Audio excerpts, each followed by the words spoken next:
Hi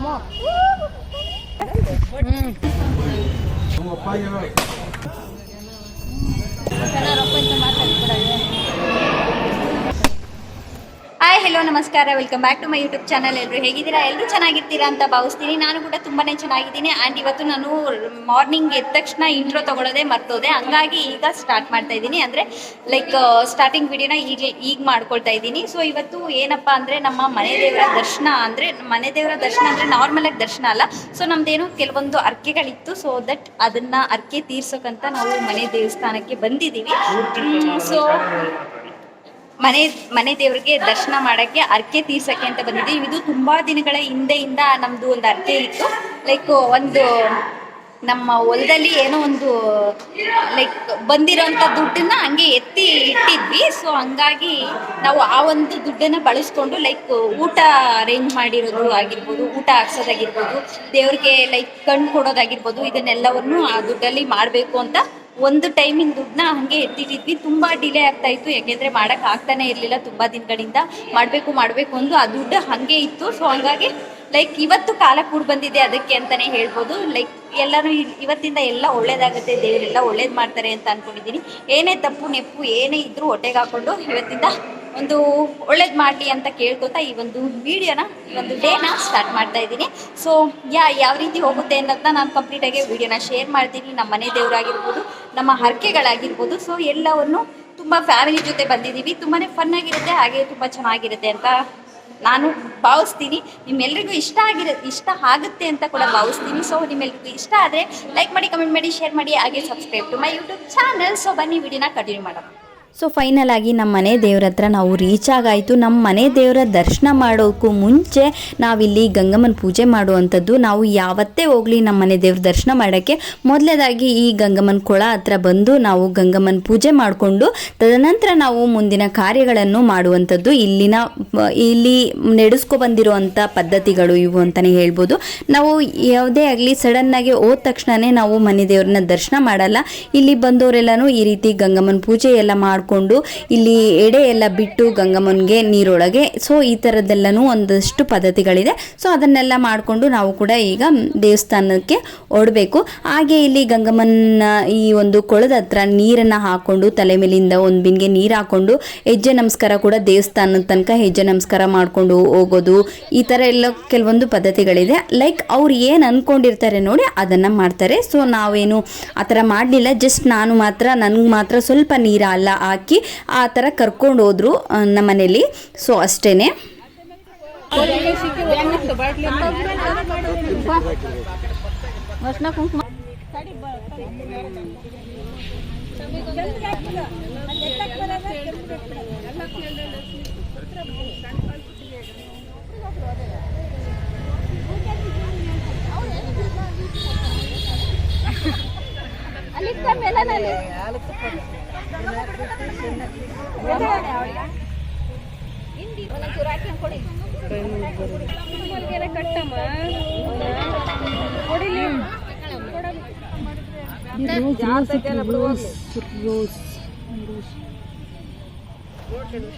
ನಿಮ್ಗೆ ಕಟ್ಲಾ ನಾನು ಕಟ್ಟಿಸಂತೀರಂದ್ರೆ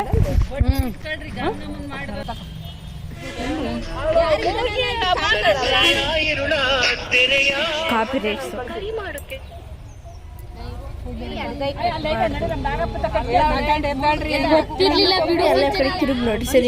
ಎಲ್ಲರಿಗೂ ಎಲ್ಲ ತಿರುಗಿ ಏನು ಕೈ ಮುಗಿದು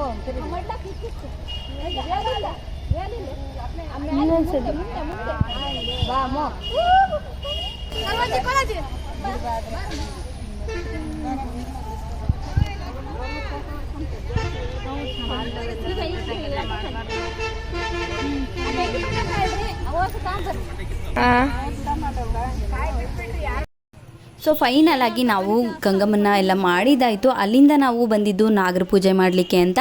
ಸೊ ಅಲ್ಲಿಂದ ಗಂಗಮ್ಮನ ಪಕ್ಕನೇ, ಆ ಕೊಳದ ಪಕ್ಕನೇ ಇಲ್ಲಿ ನಾಗರ ಕಲ್ಲುಗಳನ್ನ ಪ್ರತಿಷ್ಠಾಪನೆ ಮಾಡಿರುವಂಥದ್ದು. ಸೊ ನಾವು ಗಂಗಮ್ಮನ ಪೂಜೆ ಮಾಡಿದ ನಂತರ ಯಾವತ್ತೇ ಹೋದರೂ ನಾವು ನಾಗರ ಕಲ್ಲಿಗೆ ಕೂಡ ಪೂಜೆ ಮಾಡಿಕೊಂಡು ತದನಂತರ ನಾವು ದೇವಸ್ಥಾನ ಕಡೆ ಹೊರಡುವಂಥದ್ದು. ಸೊ ಹಂಗಾಗಿ ನಾವು ಕೂಡ ಈ ಎಲ್ಲವನ್ನು ಫಾಲೋ ಮಾಡ್ತಾ ಇದ್ದೀವಿ.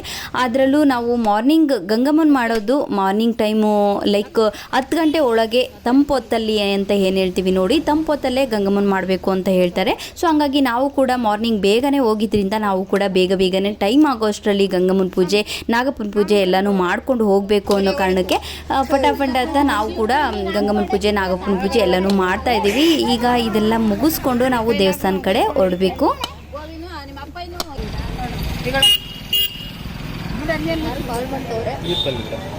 ಏನಕ್ಕೆ ಏನು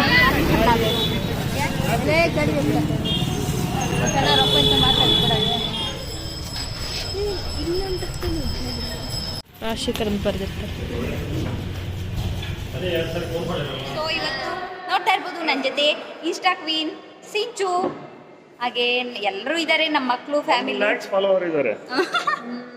ಎಲ್ಲರೂ ಇದ್ದಾರೆ ಗೈಸ್. ಹಾಗೆ ಈಗ ಊಟಕ್ಕೆ ಅಂತ ಲೈಕ್ ಅನ್ನಪ್ರಸಾದ ಮಾಡಿಸ್ತೀವಿ ಅಂತ ಹೇಳಿದ್ವಲ್ಲ. ಸೊ ಫ್ರೆಂಡ್ಸ್ ವಿಡಿಯೋ ಮಾಡ್ಕೊಡ್ಬೇಕು. ಪ್ರಸಾದ ತಾನೆ, ಅನ್ನಪ್ರಸಾದ ಲೈಕ್ ಊಟ ಹಾಕ್ಸೋಕೆ ಅಂತ ಹೇಳಿದ್ವಿ. ಸೊ ಹಂಗಾಗಿ ಅಲ್ಲಿ ಈಗ ಕರೆದಿದ್ದಾರೆ ಒಂದು ಕಡೆ. ಈಗ ಎಲ್ಲ ಪೂಜೆ ಮಾಡ್ಕೊ ಬರ್ತಾಯಿತ್ತು. ಈಗ ಅಲ್ಲಿ ಏನೋ ಪೂಜೆ ಮಾಡಿಸ್ಕೊಂಡು ಪ್ರಸಾದ ಏನೋ ಕೊಡ್ತಾರೆ. ಅಲ್ಲಿ ತದನಂತರ ನಾವು ದೇವಸ್ಥಾನದೊಳಗೆ ಹೋಗ್ತೀವಿ. ಹೋದ್ಮೇಲೆ ಅಲ್ಲೂ ಕೂಡ ನಿಮ್ಮ ಜೊತೆ ಶೇರ್ ಮಾಡ್ತೀನಿ. ಅದು ಆ ಒಂದು ವಿಡಿಯೋ ಕೂಡ ದೇವ್ರನ್ನ ಕೂಡ ತೋರಿಸ್ತೀನಿ. ಆದರೆ ಸೊ ಬನ್ನಿ ವಿಡಿಯೋನ ಕಂಟಿನ್ಯೂ ಮಾಡೋಣ.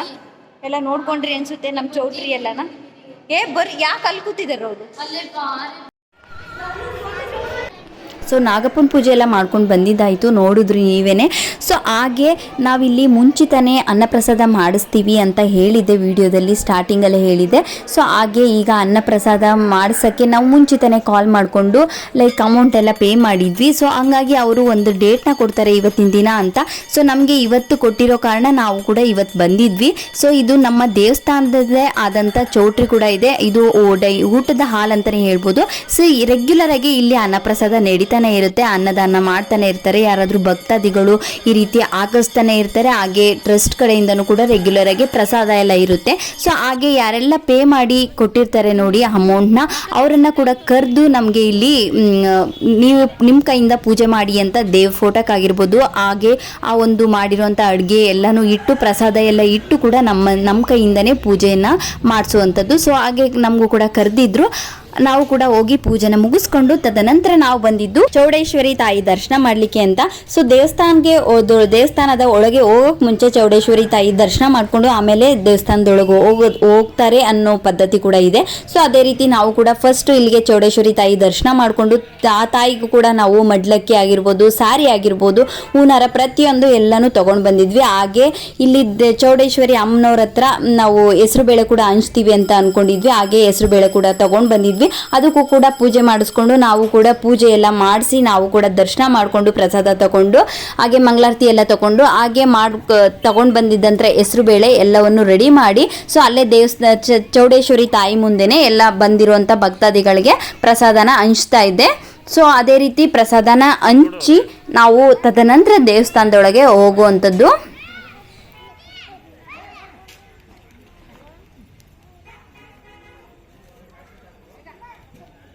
ಈ ಕಡೆ ಕಳಿಸಿ.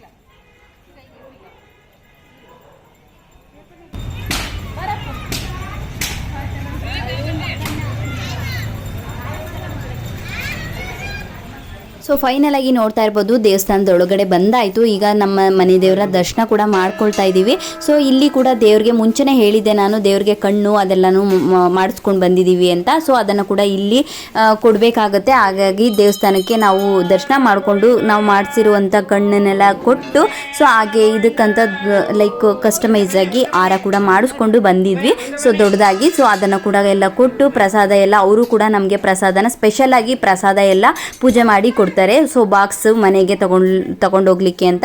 ಸೊ ಅದನ್ನೆಲ್ಲ ನಾವು ಕೂಡ ಇಸ್ಕೊಂಡು ಹಾಗೆ ಕೊಟ್ಟಿರೋ ಅಂಥವ್ರಿಗೆ ಈ ರೀತಿ ಏನಾದರೂ ಲೈಕ್ ಹಾರನ ಹಾಕಿ ಈ ರೀತಿ ಮಾಡುವಂಥದ್ದು. ಸೊ ಅದೇ ಕೂಡ ಇಲ್ಲಿ ಮಾಡಿದ್ರು. ಸೊ ನಾವು ಕೂಡ ದರ್ಶನ ಮಾಡಿಕೊಂಡು ಈಗ ನೆಕ್ಸ್ಟು ಅಲ್ಲಿ ಗರ್ಭಗುಡಿಯಿಂದ ಹೊರಗಡೆ ಬಂದ ತಕ್ಷಣ ಎಲ್ಲ ದೇವಸ್ಥಾನಗಳಲ್ಲೂ ಒಂದೊಂದು ವಿಶೇಷತೆಗಳಂತೂ ಇರುತ್ತೆ. ಸೊ ನಮ್ಮ ದೇವಸ್ಥಾನದಲ್ಲೂ ಕೂಡ ಈ ಒಂದು ವಿಶೇಷತೆ ಇದೆ ಅಂತಲೇ ಹೇಳ್ಬೋದು.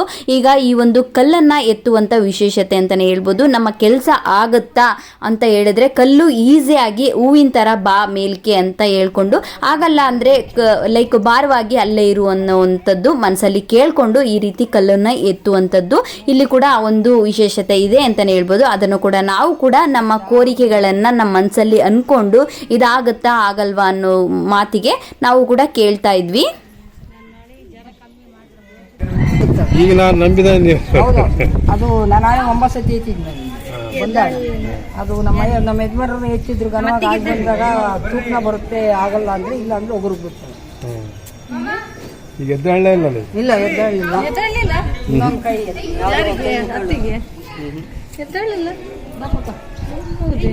ಅವ್ರು ಬರ್ತಾರೆ ನೋಡಿದೆ. ಇವಾಗ ಬೇರೆ ಹೋಗೊಂದ್ಸಲ ನಿಮ್ ತಾತ ಎತ್ತಿತ್ತಂತೆ ಮತ್ತೆ ಕೇಳಲ್ಲ ಅನ್ಸತ್ತಲ್ಲ ಈ ಕಡೆ ಬಂದ್ಮೇಲೆ. ಇನ್ನೊಂದು ಮಾತು ಸಂಘ ಮುಗಿದು ಅದ್ ಹೇಳ್ಕೊಂಡಿದ್ದೆ ಎಕ್ಸಾಮ್ ಬರ್ದಿರೋದು ಮುಂದೆ ನಿನ್ನ ಕಣಜ್ಜಿ ಎಲ್ಲ ದೇವ್ರ ದರ್ಶನಗಳನ್ನ ಮಾಡ್ಕೊಂಡಿದ ನಂತರ ನಾವು ಬಂದಿದ್ದು ಪ್ರಸಾದಕ್ಕೆ. ಸೊ ಇಲ್ಲಿ ಪಾಯಸ, ಅನ್ನ ಸಾಂಬಾರ್, ಪಲ್ಯ ರೆಗ್ಯುಲರ್ ಆಗಿ ಇದ್ದೇ ಇರುತ್ತೆ ಅಂತಾನೆ ಹೇಳ್ಬೋದು. ಇವತ್ತು ಕೂಡ ನಾವು ಕೂಡ ಪ್ರಸಾದ ಎಲ್ಲ ತಿಂದ್ಕೊಂಡು ಈಗ ದೇವಸ್ಥಾನದ ಮುಂಭಾಗಕ್ಕೆ ಬಂದ್ವಿ. ಸೊ ನಮ್ಮಮ್ಮ ಈಗ 101 ತೆಂಗಿನಕಾಯಿ ಹೊಡಿಸ್ತೀನಿ ಅಂತ ಅರ್ಕೆ ಮಾಡ್ಕೊಂಡಿದ್ರಂತೆ. ಅದೇ ಒಂದು ಆ ಅರ್ಕೆನ ತೀರಿಸ್ತಾ ಇದೀವಿ ಅಂತಾನೆ ಹೇಳ್ಬೋದು. ಸೊ ಆದ್ರೆ ನಾವು ಅನ್ಕೊಂಡ್ವಿ 101 ತೆಂಗಿನಕಾಯಿ ಈ ರೀತಿ ಹೊಡಿದ್ರೆ ತುಂಬಾನೇ ವೇಸ್ಟ್ ಆಗುತ್ತೆ ಅಂತ ನಮ್ಗೆ ಅನ್ಸಿ, ಸೊ ನಾವ್ ಅನ್ಕೊಂಡ್ವಿ ಒಂದಷ್ಟು ತೆಂಗಿನಕಾಯಿಗಳನ್ನ ಲೈಕ್ 11 ಈ ರೀತಿ ಒಂದು ಪದ್ಧತಿ ಇರೋ ಪ್ರಕಾರ ಒಂದು 11 ಆಗಿರ್ಬೋದು, ಈ ರೀತಿ ಒಂದಷ್ಟು ತೆಂಗಿನಕಾಯಿಗಳನ್ನ ಹೊಡೆದು ಮಿಕ್ಕಿರೋ ಅಂತದನ್ನ ಊಟದ ಸಾಲಿಗೆ ಕೊಟ್ರೆ ಯೂಸ್ ಆಗುತ್ತೆ, ಲೈಕ್ ಅಡ್ಗೆಗಾದ್ರೂ ಬಳಸ್ಕೋತಾರೆ. ದೇವ್ರು ಈ ತರ ಒಂದು ಒಳ್ಳೆ ಯೋಚನೆ ಮಾಡಿದ್ರೆ ಯಾವತ್ತೂ ಅದನ್ನ ತಪ್ಪು ಅಂತ ಕನ್ಸಿಡರ್ ಮಾಡಲ್ಲ ಅಂತ ನಾನು ಅನ್ಕೊಳ್ತೀನಿ. ತಿರುಪತಿ ಇಲ್ಲಿ ಅಲ್ಲಿ ದೇವಸ್ಥಾನನೂ ಇರ್ಲಿಲ್ಲ, ಇಲ್ಲಿ ಗುಡಿನೂ ಇರ್ಲಿಲ್ಲ. ಅವಾಗ ತಿರುಪತಿಯಲ್ಲಿದ್ದಾಗ ಇಲ್ಲಿ ನಂದನಾಸೂರು ಅಂತ ಒಂದು ಗ್ರಾಮ ಇತ್ತು ಫಸ್ಟ್. ಅದೇ ಸಾವಿರಾರು ವರ್ಷಗಳ ಇತಿಹಾಸದಲ್ಲಿ ಆ ನಂದನಾಸೂರು ನಂದಹಾದ ಅಂತ ರಾಜರ ಆಳ್ವಿಕೆ ಇತ್ತು. ರಾಜರ ಆಳ್ವಿಕೆಯಲ್ಲಿ ತನ್ನ ಪ್ರಜೆಗಳು ನಗರ ನಾಣ್ಯ, ಬಂಗಾರದ ನಗರ ನಾಣ್ಯಗಳು, ಅವಾಗ ದುಡ್ಡು ಬಸ್ಸುಗಳು ನಗರ ನಾಣ್ಯಗಳನ್ನ ತಿರುಪತಿ ಗುಂಡಿಗೆ ಹಾಕೋದಕ್ಕೆ ಪಾದಯಾತ್ರೆಯಲ್ಲಿ ನಡ್ಕೊಂಡು ಹೋಗ್ತಾ ಇದ್ರು. ಆಗ ನಡ್ಕೊಂಡು ಹೋಗುವಾಗ ಕಳ್ತು ಕಾಡ ಜಾಸ್ತಿ, ನಡ್ಕೊಂಡು ಹೋಗೋದಕ್ಕಾಗಲ್ಲ ಅನ್ನೋ ಉದ್ದೇಶದಲ್ಲಿ ತನ್ನ ಹಡಲನ್ನ ರಾಜನ ಹತ್ರ ಹೇಳ್ಕೊಂಡಾಗ ತನ್ನಿ ನಾನೇ ಕುದುರೆ ಮೇಲೆ ಹೋಗಿ ಹಾಕ್ಬರ್ತೀನಿ, ನಿಮ್ಮೆಲ್ಲ ಒಂದು ಭಕ್ತಿಗೆ ನಾನು ತಗೊಂಡ ಮೇಲೆ ಹಾಕ್ಬರ್ತೀನಿ ಅಂತೇಳಿ ಅದನ್ನ ಇಸ್ಕೊಂಡ್ಬಿಟ್ಟು ಬಹಳ ಆಗುತ್ತೆ ನಗನಾಣ್ಯಗಳನ್ನ, ತನ್ನಲ್ಲಿ ಇರ್ತಕ್ಕಂಥ ನಗನಾಣ್ಯಗಳನ್ನ ಹುಂಡಿಗೆ ಹಾಕ್ತಾರೆ ಇವರು ಬೆಂತ ದೊಡ್ಡ ಪ್ರಜೆಗಳು ಅಂತೇಳಿ ತನ್ನ ಉಗ್ರಾಣವನ್ನು ಹಾಕೊಂಡ್ಬಿಟ್ಟು ಪ್ರಜೆಗಳನ್ನು ಒಪ್ಸೋದಕ್ಕೋಸ್ಕರ ಚರ್ಮದ ನಾಣ್ಯಗಳು ಅಂದ್ರೆ ತೊಗಲಿನ ನಾಣ್ಯಗಳನ್ನ ಮಾಡಿಸ್ಕೊಂಡೋಗಿ ತಗೊಂಡೋಗಿ ಹುಂಡಿಗೆ ಸುರಿತಾರೆ. ತಿರುಪತಿ ತಿಮ್ಮಪ್ಪನ ಹುಂಡಿಗೆ ಸುರಿದಾಗ ಈ ದುಷ್ಟನ್ನ ನಾನು ಇದ್ದ ಜಾಗದಲ್ಲಿ ಸಂಹಾರ ಮಾಡಬಾರ್ದು, ಅವನಿರೋ ಜಾಗದಲ್ಲಿ ಹೋಗಿ ಅವ್ನು ಸಂಹಾರ ಮಾಡಬೇಕು, ಪ್ರಜೆಗಳನ್ನೆಲ್ಲ ರಕ್ಷಿಸಬೇಕು ಅಂತೇಳಿ ದುಷ್ಟರ ಸಂಹಾರಕ ಶಿಷ್ಟರ ರಕ್ಷಕ ಅನ್ನೋ ಉದ್ದೇಶಕ್ಕೆ ಸ್ವಾಮಿ 2ನೇ ಪಾದ ಇಲ್ಲಿ ಇಟ್ಬಿಟ್ಟು ತನ್ನ 2 ಕಣ್ಣುಗಳನ್ನು ಒಡಮೂಡಿರೋ ಸ್ವಾಮಿ. ಇದು ಮುಪ್ಪತ್ನ ಇಟ್ಟಿದ್ದೀವಿ ಒಳಗಡೆ ಒಡಮೂಡಿರೋ ಸ್ವಾಮಿ. ಕಲ್ಲಲ್ಲೇ ಹಂಗೆ ಒಡಮೂಡ್ಬಿಟ್ಟು ತನ್ನ 2 ಗುರುಗಣ್ಣುಗಳನ್ನು ಬಿಟ್ಟಾಗ 3 ಮಾಡ್ಕೊಂಡು ಆ ರಂಗರಾಜನ ಅರಮನೆ, ರಂಗರಾಜ ನಾಶ ಆಗ್ತಾ ಇರ್ತಾನೆ, ಪಕ್ಕದ ಮನೆಗಳೆಲ್ಲ ಅತ್ಯಂತ ಬರ್ತಾ ಇದೆ. ಆಗ ಏನ್ ಮಾಡ್ಬೇಕು ಅಂತ ಗೊತ್ತಾಗ್ತಾ ಇಲ್ಲ. ಒಬ್ಬ ಸಾಧುವೆ ಹೆಣ್ಮಗಳು ಆಗ್ತಾನೆ ಡಿಲವರಿ ಆಗಿದೆ. ಡಿಲವರಿಯಾಗಿ ಹೊರಗೋದ್ರೆ ಸುಟ್ಟೋಗ್ತೀನಿ, ಒಳಗಿದ್ದು ಸುಟ್ಟೋಗ್ತೀನಿ, ಮಗುನು ಸುಟ್ಟೋಗುತ್ತೆ ಅಂತೇಳಿ ತನ್ನ ಮಗುನ ಬಾಳ್ಯದಲ್ಲಿ ಇಟ್ಕೊಂಡು ನಂದಾನ ಕೊಂದು ಕಂದನ ಉಳಿಸು, ನಂದರಾಜನ ಪಟ್ಟಣ ಉಳಿಸ್ಕೊಡು ಪರಮಾತ್ಮ, ನಂದದಾನತೆ ಮಾಡ್ತೀನಿ ನೀನೆ ಅಂತ ಬೇಡ್ಕೊಂತವಳೆ. ಆಗ ಸ್ವಾಮಿ ತಣ್ಣಗಾಗ್ತಾನೆ. ಅದಕ್ಕೋಸ್ಕರ ಮಕ್ಕಳು ಪ್ರಿಯ, ಯಾವರಿಗೆ ಮಕ್ಕಳು ಭಾಗ್ಯ ಆಗಿಲ್ಲ ಅಂತ ಹೇಳಿ ಬೇಡ್ಕೊಂಡು ಬರ್ತಾರೋ ಅವರಿಗೆ ಮಕ್ಕಳನ್ನ ಆಶೀರ್ವಾದ ಮಾಡ್ತಾರೆ. ಬಹಳ ಪವರ್ಫುಲ್ ಸ್ವಾಮಿ. ಇಲ್ಲಿ ಅವನು ಆಗ ತಣ್ಣಗಾಗುತ್ತೆ. ಅಲ್ಲಿ ಈಗಲೂ ಇದ್ದಾರೆ ವಂಶದವರು, ವಾಸಿಂಗವ್ರ ಮನೆ ಅಂತ ಸಾವಿರಾರು ವರ್ಷಗಳಿಂದ ಇದ್ದಾರೆ. ಅವರು ವಾಸಿಂಗ ಕೊಡ್ತಾರೆ ಜಾತ್ರೆಗೆ ಒಂದ್ಸರಿ. ಇಲ್ಲಿ ಇದಾಯ್ತು, ನಾನು ದೊಡ್ಡ ಒಂದು ಗುಡಿ ನಿರ್ಮಾಣ ಮಾಡ್ಕೋಬೇಕು, ಇಲ್ಲಿದ್ದ ಒಂದು ಸರಿ ಶಾಂತಮೂರ್ತಿಯಾಗಿ ಲಕ್ಷ್ಮೀ ಪಕ್ಕ ಕೊಡ್ಕೊಂಡು ಲಕ್ಷ್ಮೀ ನರಸಿಂಹ ಸ್ವಾಮಿ ಅವತಾರದಲ್ಲಿ ಅಲ್ಲಿ ಹುತ್ತದಲ್ಲಿ ಉದ್ಭವ ಆಯಿತು. ಅಲ್ಲಿಗೆ ಜಾಸ್ತಿ ಜನ ಭಕ್ತಾದಿಗಳು ತೃಪ್ತಿಗೆ ಹೋಗೋದಕ್ಕಿಂತ ಇದು 2ನೇ ತೃಪ್ತಿ ಅನ್ನೋ ಒಂದು ಉದ್ದೇಶದಲ್ಲಿ ಆ ದೇವಸ್ಥಾನಕ್ಕೆ ಬರ್ತಾರೆ. ಅವಳು ಫಸ್ಟ್ ಮೂಲತಃ ಇಲ್ಲಿಗೆ ಬಂದು ಅಲ್ಲಿ ಸ್ವಾಮಿಗೆ ಅಲ್ಲಿಗೆ ದರ್ಶನ ಮಾಡ್ತಾರೆ. ಆಗ ಹಿಂಗೆ ಹುತ್ತದಲ್ಲಿ ಒಂದು ಉದ್ಭವವಾಗಿ ನಾನು ಹೆಂಗೆ ಜನಗಳಿಗೆ ತೋರಿಸ್ಕೊಳ್ಳೋದನ್ನ ಉದ್ದೇಶಕ್ಕೆ ಪಕ್ಕದಲ್ಲಿ ಒಂದು ಊರಿತ್ತು. ಆ ಒಳಕೆದೇಪುರ ಅನ್ನೋ ಗ್ರಾಮ ಇರಲಿಲ್ಲ. ಅಲ್ಲಿ ಪಕ್ಕದಲ್ಲಿ ಮದಿಗಡ್ಡ ಅನ್ನೋ ಒಂದು ಗ್ರಾಮ, ಗೌಡ್ರ ಮನೆ ಹಸುಗಳು ಬಂದು ಅಲ್ಲಿ ಮೇಯ್ದಕ್ಕೆ ಬರ್ತಿದ್ವು ಕಾಡು. ಆ ಕಾಡಲ್ಲಿ ಮೇಯ್ದಕ್ಕೆ ಬರುವಾಗ ಒಂದು ವರ್ಷ ಧಾರಾಕಾರವಾಗಿ ಆ ಹುತ್ತದ ಹತ್ರ ನಿಂತ ಹಾಲು ಕರಿತಾ ಇದೆ. ಏನಾಗ್ತಾ ಇದೆ ಹಾಲು ಅಂತ ಹೇಳಿ ಗೌಡನಿಗೆ ಸಂಬಳದ ಹೊರದಾಗ, ನನಗೆ ಯಾಕೆ ಒದೆ ತಿಂತಾ ಇದ್ದೀನಿ, ಸುಮ್ಮನೆ ಒದೆ ತಿಂತಾ ಇದ್ದೀನಿ, ಹಸುವಿಂದ ಒದೆ ತಿಂತಾ ಇದ್ದೀನಿ ಅಂತ ಹಸು ಫಾಲೋ ಮಾಡ್ತಾರೆ. ಆಗ ಮತ್ತೆ ಎಂದಿನಂತೆ ಬಂದು ದಿನನಿತ್ಯ ಅದು ಹುಟ್ಟು ಕಾಲು ಕರೆಯನ್ನು ನೋಡಿದಾಗ ಸಂಬಳದವರಲ್ಲಿ ಗೌಡ್ರನ್ನೇ ಕರ್ಕೊಂಬಂದು ಗೌಡ್ರೆ ನೀವು ಹೊಸ ಈ ಥರ ಮಾಡ್ತಾ ಇದೆ ನೋಡಿ ಇಲ್ಲಿ ಅಂತ ಹೇಳಿದಾಗ ನೋಡ್ತಿದ್ದಂಗೆ ಕಣ್ಣುಗಳು ಹೋಗ್ತವೆ. ಗೌಡನಿಗೆ ಏನಾಯ್ತು, ಯಾಕೆ ಹಿಂಗಾಯ್ತು, ಇಲ್ಲಿ ನೋಡಿದಾಗ ಈಗ ಆಯ್ತು ಅಂದಾಗ ಚಿಕ್ಕ ಮಗುನ ಬಾಯಿಯಲ್ಲಿ ನನಗೆ ಲಕ್ಷ್ಮೀ ನರಸಿಂಹಸ್ವಾಮಿ ಅವತಾರ ತಾಳ್ತಾ ಇದ್ದೀನಿ, ನಾನು ಉದ್ಭವ ಮೂರ್ತಿ ಆಗ್ತಾ ಇದ್ದೀನಿ ಹುತ್ತದಲ್ಲಿ, ನನಗೆ ಒಂದು ಚಿಕ್ಕದಾಗಿ ಒಂದು ಗುಡಿ ನಿರ್ಮಾಣ ಮಾಡುವ ಅನ್ನೋ ಒಂದು ವಾಣಿ ಕೇಳಿಸಿ ಆಗ ಗೋಚರಿಸುತ್ತೆ ಗೌಡನಿಗೆ. ಚಿಕ್ಕದ ಒಂದು ಗುಡಿ ನಿರ್ಮಾಣ ಮಾಡ್ತಾನೆ. ಹಂತವಾಗಿ 3 ಹಂತದಲ್ಲಿ ತೋಳಲು ಚಾಲುಕ್ಯರು ಅನ್ನೋ ಒಂದು ನಮ್ಮ ಚಿತ್ರದುರ್ಗ ಕೋಟೆ ಮದಕರಿ ನಾಯಕನ ಅವರೆಲ್ಲರೂ ಸೇರ್ಕೊಂಡ್ಬಿಟ್ಟು ಹಂತವಾಗಿ ಗುಡಿ ನಿರ್ಮಾಣ ಆಯಿತು. ಅಂದರೆ ಯಾವುದೇ ರೀತಿಯಲ್ಲಿ ಪವರ್ಫುಲ್ ಕೊಟ್ಟಿದ್ದ ಪ್ರಸಾದ ಆಗಿದ್ದು ಯಾವತ್ತೂ ಸುಳ್ಳಾಗಲ್ಲ ಅನ್ನೋ ಒಂದು ರಂಗಪ್ಪನ ಒಡನಾಟ ಇದೆ. ರಮಣ ಗೋವಿಂದ. ಎಲ್ಲ ದೇವ್ರಗಳ ದರ್ಶನ ಮಾಡಿದ ನಂತರ ನಾವು ಬಂದಿದ್ದು ಆಲ್ರಮೇಶ್ವರ ದೇವಸ್ಥಾನಕ್ಕೆ. ಆಲ್ರಮೇಶ್ವರ ದೇವಸ್ಥಾನದ ಬಗ್ಗೆ ಆಲ್ಮೋಸ್ಟ್ ಎಲ್ರಿಗೂ ಗೊತ್ತೇ ಇರುತ್ತೆ. ಇದ್ರ ಬಗ್ಗೆ ತುಂಬಾನೇ ಪವರ್ಫುಲ್ ಆದಂಥ ದೇವರು ಅಂತಾನೆ ಹೇಳ್ಬೋದು. ಹಾಗೆ ನಮ್ಮ ಪ್ರಶ್ನೆಗಳಿಗೆ ಆ ಒಂದು ಕೊಳದಲ್ಲಿ ಉತ್ತರ ಸಿಗುತ್ತೆ ಅಂತಾನೆ ಹೇಳ್ಬೋದು. ಈ ಒಂದು ಕಂಪ್ಲೀಟ್ ವಿಡಿಯೋ ನಿಮ್ಮೆಲ್ಲರಿಗೂ ಇಷ್ಟ ಆಗಿರುತ್ತೆ ಅಂತ ಭಾವಿಸ್ತೇನೆ. Thank you for watching this video.